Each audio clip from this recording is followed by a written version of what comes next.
в Магдебург. Значи, местността на Магдебург, това са забележителностите на града.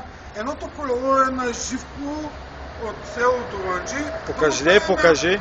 Ето, това колело е на Живко, това колело е на Митко Доланджията, който ще да става Ахмед. Ето рампата, ето даже има извънец. Ето има и километраж, значи като му звъннах, той ми вика, след 200 метра съм при тебе.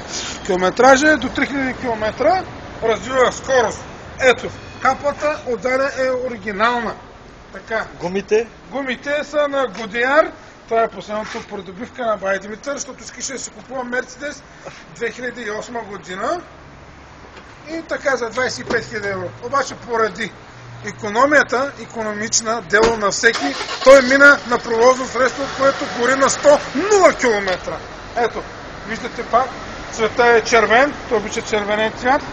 Това не гори ли калории? Не гори, това, защото той си беше купил червен Мерцедес и този червен Мерцедес беше в селото Тутюляр, нали, Мерцедес от Новранската на Хитлер. Сега се взе пак червено колело и ще се закачи куфарите отзади и ще влиза в селото така с това колело. Ето вижте свирката му.